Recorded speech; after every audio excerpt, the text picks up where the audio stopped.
आपके बकेट में एक ETL टूल होना चाहिए, यानी कि आपको एक ETL टूल का नॉलेज होना चाहिए। और हमारे केस में है पावर क्वेरी ETL टूल, जी हाँ, जिसकी मदद से हम डेटा को ट्रांसफॉर्मेशन सीख रहे हैं। इसके पहले के लेसन में, लेसन 3 में मैंने आपको बताया कि अगर आपके डेटा में कुछ ट्रांसफॉर्मेशन की रिक्वायरमेंट है तो वो कैसे की जा सकती है। अब पावर क्वेरी की मदद से इस लेसन में, लेसन नंबर 4 है हमारा। वेलकम बैक अगेन गाइस, मैं सतीश आप सबका स्वागत करता हूं। इसमें मैं आपको बताने वाला हूं कि अगर आप जब डेटा इंपोर्ट करो एक फोल्डर में से, जैसे यहां पे आपको दिखाता हूं पावर BI में हम आ चुके हैं। अब मैं गेट डेटा पे क्लिक करूंगा और मोर पे क्लिक करूंगा। यहां पे मोर में जाने के बाद मैं क्या करूंगा, ऑलरेडी हमने 3 टेबल्स इसमें इंपोर्ट कर लिए हैं, जो कि कैसे इंपोर्ट करना है मैंने आपको दिखा दिया। यहां पे राइट साइड में ऑलरेडी 3 टेबल दिखाई दे रहे हैं, customer detail, food details and restaurant details. और उसमें थोड़ी बहुत ट्रांसफॉर्मेशन की जरूरत थी, वो हमने की है। लेकिन इस बार हम ETL टूल की मदद से क्या करने वाले, हम एक फोल्डर के अंदर के डेटा को एक के नीचे एक अपेंड करने वाले, मर्ज करने वाले। तो मैं क्या करूंगा, ये फोल्डर वाला जो ऑप्शन है ये सिलेक्ट करूंगा। इस बार गेट डेटा का जो पॉपअप आएगा इसमें मैं फोल्डर वाला ऑप्शन सिलेक्ट करके कनेक्ट करूंगा। तो अब मैं जो स्टेप्स कर रहा हूं ना, जरा ध्यान से देखिए, स्टेप बाय स्टेप इसे समझने की कोशिश कीजिए। सबसे पहले फोल्डर पाथ आपको दिखाई दे रहा है, यहां पे आपको फोल्डर पाथ डाल देना है। अगर पाथ है आपको बता तो नहीं प्रॉब्लम, लेकिन मैं ब्राउज पे क्लिक कर रहा हूं। मेरा जो फोल्डर है जो भी लोकेशन पे अवेलेबल है उस लोकेशन पे कुछ जाना है। तो मेरे केस में ये दिस पीसी में अवेलेबल है, डी ड्राइव में अवेलेबल है, बहुत अंदर अवेलेबल। तो मैं फटाक से करके उसे पहले ओपन कर लेता हूं। अब उस लोकेशन पे जाओ, या फिर आपके पास ऑलरेडी पाथ है तो आपको उस लोकेशन पे ऐसा जाने की जरूरत नहीं। मेरे पास ऑलरेडी यहाँ पे इस तरह से एक्चुअली पाथ नहीं है, तो मैं इस तरह से इस फोल्डर को ले रहा हूँ, बहुत अंदर रखा है मैंने। ओके, सो ये रहा ऑर्डर्स डेटा नाम का फोल्डर मैंने सिलेक्ट किया। अब ये कौन सा फोल्डर है मैं दोबारा याद दिला देता हूं आपको, मैं ओपन कर लेता हूं मेरा ब्राउजर। ये ऑर्डर्स डेटा वो फोल्डर है जहां पे मेरे पास सारे के सारे एक्सेल के वर्कबुक, जहां पे ऑर्डर डेटा के बारे में हमने लेसन 2 में जानकारी ली है, राइट। तो लेसन वाइज आप सीक्वेंशियल देख रहे हो तो आपको क्लियर हो जाएगा, क्योंकि ये सीरीज है। तो भाई सीरीज के पहले एपिसोड नहीं देखेंगे तो बाद के एपिसोड में किसने किससे क्या कहा समझ में नहीं आएगा। I am just kidding, but आपको बता रहा हूं कि ऑर्डर्स डेटा ये फोल्डर है जहां पे हमारा डेटा यहाँ पे है, जो कि मैंने पहले बताया था कि उसमें हमारे पास ऑर्डर्स है, फूड ऐप डिलीवरी के ऑर्डर्स है, और वो मैं यहाँ पे एक साथ ले रहा हूं। अब यहाँ पे जो स्टेप्स है उसे ध्यान दीजिए, पावर क्वेरी की जरूरत की है। जब आप एक फोल्डर सिलेक्ट कर लेते हो तो आपको ये फोल्डर के अंदर के डेटा नहीं, वर्कबुक है इस फोल्डर के अंदर, तो वो वर्कबुक ओपन करेगा। वो वर्कबुक अप्रैल का मिल रहा है उसे, फरवरी का मिल रहा है, जनवरी का मिल रहा है, मार्च का मिल रहा है, जैन फेब मार्च अप्रैल, ये 4 वर्कबुक उसे मिल रहा है। Date access, date modified, date created वगैरह उसने बताया, उस वर्कबुक की प्रॉपर्टीज, पाथ वगैरह क्या है। तो ये जो डेटा है आपको इसे हमें मर्ज नहीं करना है। ये डेटा दिख रहा है, ये वर्कबुक की प्रॉपर्टीज है, जो वर्कबुक हमारे फोल्डर के अंदर है। तो जब भी आप डेटा लोगे, इंपोर्ट करोगे, तो वर्कबुक की प्रॉपर्टीज आपको यहाँ पे दिखाई दे रही है। एंड नाउ अगर आप यहाँ पे कंबाइन बटन पे क्लिक करोगे, look at here, combine button पे मैं यहाँ पे क्लिक करूंगा तो ये कंबाइन हो जाएगा। ये प्रॉपर्टीज मुझे ये कंबाइन नहीं करना है, मेरा डेटा इस कॉलम में, जरा ध्यान से देखिए, ये कंटेंट जो दिखाई दे रहा है ना, कंटेंट कॉलम जहां पे आपको बाइनरी करके दिखाई दे रहा है, ये मेरा डेटा है। नाउ अगर मैं यहां से इसे कंबाइन करूंगा तो कंबाइन तो मुश्किल है, क्योंकि मेरे पास ये डेटा है, मुझे ये कंबाइन करना है, तो कंबाइन नहीं करना है आपको, लोड भी नहीं करना है, क्योंकि ये workbook as it is load नहीं करने, तो मुझे इसे अपेंड भी तो करना है। तो ट्रांसफॉर्म डेटा में मैं जाऊंगा, ध्यान से देखिए, इसे लोड नहीं करना है, नहीं कंबाइन करना है। आपको कंबाइन का ऑप्शन जरूर मिला है, लेकिन ये गलत हो जाएगा क्योंकि कंटेंट बाइनरी में है। तो मैं ट्रांसफॉर्म डेटा में क्लिक कर रहा हूं। जैसे मैंने ट्रांसफॉर्म डेटा पे क्लिक किया है, अब आप देखोगे पावर क्वेरी में मैं आ चुका हूं। पावर क्वेरी के अंदर content, name, extension, date access, ये आपको चीजें दिखाई दे रही है, right. Again so power query की विंडो दोबारा आपके सामने आ चुकी है। ये नंबर 1 ETL टूल है मेरे हिसाब से, तो इसमें काम करना आना चाहिए सब किसी को, हर किसी को।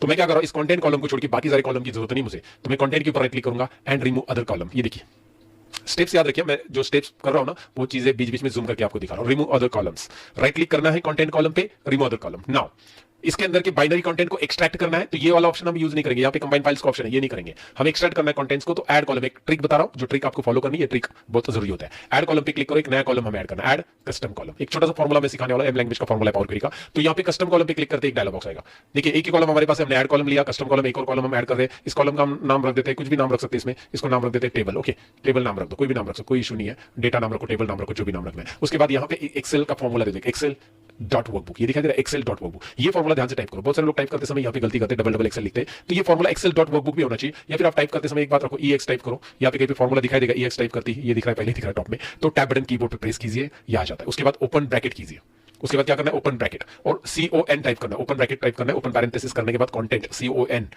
है ना, CON टाइप करो, कंटेंट आ जाता है। इसे भी टैब बटन प्रेस कीजिए, ऑटोमेटिक वो स्क्वायर ब्रैकेट में आ जाता है। आने दो, ब्रैकेट क्लोज कीजिए। अगर आप ब्रैकेट क्लोज नहीं करते तो टोकन एक्सपेक्टेड और एरर दिख रहा है यहाँ पे। तो जब तक हम यहाँ पे और एक ब्रैकेट जो हमने ओपन किया था, open parenthesis, close parenthesis, right. So no syntax error have been detected. एक बार फॉर्मूला को दोबारा देख लीजिए, जब प्रैक्टिस करो और आपको एरर आ रहा है तो इस फॉर्मूला को आके वापस चेक कीजिए, आपने सही टाइप किया है क्या।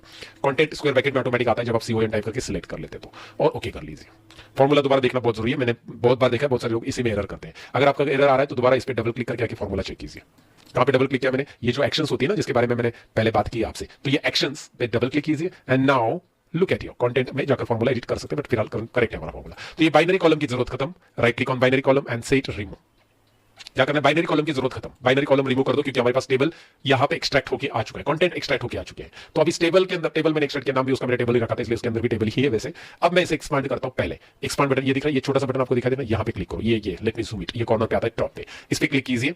उसके बाद यहाँ पे वो बोल रहा है कुछ कॉलम्स आएंगे, ठीक है, ओके करते हैं, देखते कौन से कॉलम आ रहे हैं। अरे ये भी तो हमारा डेटा नहीं है, हमने एक्सपांड किया, हमारा डेटा नहीं, ये क्या आ रहा है, ये आ रहा है table of item, table kind, table hidden, ये शीट की प्रॉपर्टीज आ रही है। क्योंकि क्या होता है डेटा का हायरार्की पता है ना आपको, पहले वर्कबुक रहेगा, सिंपल है, पहले वर्कबुक रहेगा, फिर वर्कबुक के अंदर आपकी क्या रहेगी, शीट्स रहेगी, शीट्स के अंदर फिर टेबल रहेंगे, राइट। तो ये शीट्स का डेटा है, हमने वर्कबुक का डेटा देख लिया था, अब शीट्स का डेटा आ चुका है। तो शीट्स के डेटा में यहाँ पे टेबल डॉट डेटा कॉलम है ना, ये आपका डेटा, और इसमें आइकॉन भी दिख रहा है कि इसके अंदर और कुछ है, यहाँ पे कॉर्नर से आइकॉन दिख रहा है। तो ये कॉलम रखो आप, ये टेबल वाला कॉलम रखो, और आपको लगता है कि यार शीट का नाम भी रखना है तो ये दोनों भी रखो। जरूरी नहीं कि ये रखें आप, लेकिन सपोज आपको शीट के नाम्स भी कलेक्ट करने हैं तो आप ये दोनों कॉलम रखो और राइट क्लिक करो। दोनों कॉलम कैसे लेने, देखिए पहला कॉलम क्लिक किया, कंट्रोल बटन प्रेस करके दूसरे कॉलम पे क्लिक करो, hold down control and select other column. Okay, so now right click on this and say remove other columns. बाकी कॉलम की जरूरत नहीं, वो शीट की प्रॉपर्टीज है। Now here it is we are having data and table name. Table name को पहले position पे रखना है, आप ऐसे स्विच कर सकते हैं। आपको लगता है कि नहीं टेबल नेम जो है शीट का नाम है बेसिकली, तो ये शीट का नाम मुझे पहले ही रखना है, एंडिंग में नहीं, तो मैं पहले रख दूंगा, कोई इशू नहीं। ऐसे एंडिंग में भी रख सकता जा सकता है, ये इधर उठा के रख सकते हैं, ये उधर उठा के रख सकते हैं, स्विच होता है। तो आप ड्रैग करके रखो इसे टेबल नेम को, और टेबल डेटा जिसमें डेटा एक बार एक्सपांड करो, फिर से ये वाला बटन फिर से मिल रहा है ना, फिर से एक्सपांड करो टेबल को। अब इस बार जो कॉलम्स मिल रहे हैं ओके कर लो इसे, ये आपका एक्चुअल डेटा आ गया। अभी कंप्लीट नहीं हुआ है, लेकिन जरा ध्यान से देखिए, मैं पूरा स्टेप्स बता रहा हूं आपको। ये डेटा आ चुका है, लेकिन यहाँ पे आपको ऑर्डर आईडी ऑर्डर डेट इधर दिख रहा है। ये कॉलम की हेडिंग होनी चाहिए order ID order date order customer ID, लेकिन ये हेडिंग कुछ अलग आ रहा है, कॉलम 1 2 3 4। ओके अच्छा ठीक है, ये आ रहा है, और ऑर्डर आईडी नीचे भी तो रिपीट हो रहा होगा। चलो ठीक है, मैं काम करता हूं, पहले तो क्या करता हूं, इसके साथ डील करने के लिए ऑर्डर आईडी इधर आ रहा है ना, ये पहले रो पे आ रहा है, देखिए रो नंबर 1 पे आ रहा है order ID, right. Order ID customer ID वगैरह वगैरह। तो भाई पावर क्वेरी के अंदर होम टैब में, देखिए होम टैब में use first row as headers.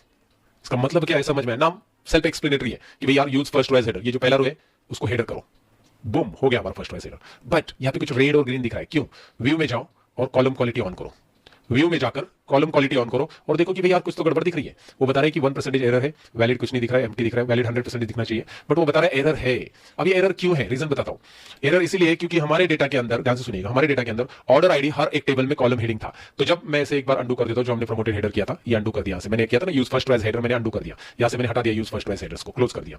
अब आप देखोगे तो ऑर्डर आईडी हमारा फर्स्ट रो पे है, और ऑर्डर आईडी हमारा दोबारा भी आ चुका है, कुछ लगभग 500-600 रो के बाद एक दूसरा ऑर्डर आईडी आएगा, जब अप्रैल का सेल्स खत्म होगा, दूसरे मंथ का सेल चालू होगा, तो वहां पे ऑर्डर आईडी की हेडिंग रिपीट आ जाएगी। तो जब हम उसको कन्वर्ट कर रहे हैं, भाई ये देखो ऑर्डर आईडी की हेडिंग रिपीट आ रही है। अब तो ये बता रहा है कि एरर कुछ नहीं, अब तक एरर नहीं बता रहा है, वैलिड बता रहा है 100%, एरर 0 और एम्प्टी 0। बट जैसे ही मैं हेडर चेंज कर रहा हूं, क्योंकि ये न्यूमेरिकल वैल्यूज है, ओके, और जब मैं इसे अलाउ कर रहा हूं होम में जाकर use first row as headers को अप्लाई कर रहा हूं, तो वैसे क्या हो रहा है कि यहाँ पे जो एरर, जो ऑर्डर आईडी था 500 रो के आसपास का, नीचे जाते दोबारा मैं स्क्रॉल कर रहा हूं आपको वो दिखाने के लिए कि भाई जो ऑर्डर आईडी रिपीट आ रहा था उसकी जगह भी एरर आ रहा है, क्योंकि वो ऑटोमेटिकली डेटा को आइडेंटिफाई कर, ये देखिए इसकी जगह भी एरर आ रहा है, सभी जगह पे एरर आ रहा है, क्योंकि यहाँ पे जो ऑर्डर आईडी ये है ना, ये न्यूमेरिकल वैल्यूज है और ये बीच में टेक्स्ट आ रहा है, तो इसको ऑटोमेटिक उसने एरर थ्रो कर लिया, नो इश्यूज। तो इसके साथ डील करने के लिए क्या करेंगे हम, हमारे पास ऑर्डर आईडी वगैरह तो आ गया, इसके साथ डील करने के लिए यहाँ पे माउस पॉइंटर लेके आ जाओ इस कॉलम चेक को और रिमूव एरर्स, सिंपल है, रिमूव एरर्स बटन पे क्लिक करो, काम खत्म हो जाएगा। या फिर right click on that column and say remove errors, यहाँ पे देखो इस तरह से, तो यहाँ पे माउस लाओगे तो भी आ जाएगा, ये इसके ऊपर माउस लेके आ जाओ and remove errors, that's it. So it's very simple, mouse लेके आके रिमूव एरर्स करोगे, ऑटोमेटिकली एक कॉलम से हटाएंगे, सब जगह से रिमूव एरर हट जाएगा। अब देखो 100% वैलिड, देखो वैलिड 100%, एरर 0,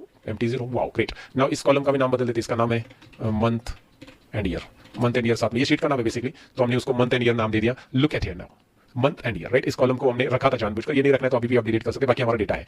तो अगर शीट के नाम भी आपको लेने हैं कि कौन सी शीट में क्या है, कौन सी शीट में क्या है, शीट ब्रांच वाइज हो सकती है, तो मेरा मंथ और ईयर के साथ है, वैसे भी हमारे पास मंथ का डेटा अलग से है, तो मुझे इसकी रखने की जरूरत नहीं, बट मैंने रखा है। अगर शीट का नाम ब्रांच है तो आप वो रख सकते हैं शीट नेम, यहाँ पे उसका एग्जांपल देने के लिए मैंने रखा है। So finally we have done it, power query की मदद से क्या कर सकते हैं आपको आइडिया आ चुका है। बेसिकली हमने इस डेटा को पूरा अपेंड कर लिया है, यहाँ पे अप्रैल ही नहीं सभी मंथ का सेल यहाँ पे अपेंड हो चुका है। अप्रैल के बाद अगर आप स्क्रॉल करके नीचे आओगे 500 रो के बाद, तो आपको आगे के मंथ का डेटा मिल जाएगा। So now it's time to load this data, right, फरवरी सेल्स एंड ऑल। बट आपको लगता है कि इसको ऑर्डर डेटा नाम से ही लोड करना है, तो ऑर्डर डेटा नाम रखो, या फिर यहाँ पे राइट साइड में इसका नाम चेंज करने का ऑप्शन भी है, यहाँ से आप इसको नाम बदल सकते हैं। You can change the name as per your requirement. फिलहाल मैं ऑर्डर्स डेटा रख देता हूँ, क्लोज एंड अप्लाई कर देता हूँ इसको। Once I close and apply, I will able to see that data inside power BI. Power BI में डेटा कैसे लेना है समझ में आपको, तो यहाँ पे आपको ऑर्डर्स डेटा भी मिल रहा है। अब इसके बाद अगले लेसन्स में हम मॉडलिंग सीखेंगे।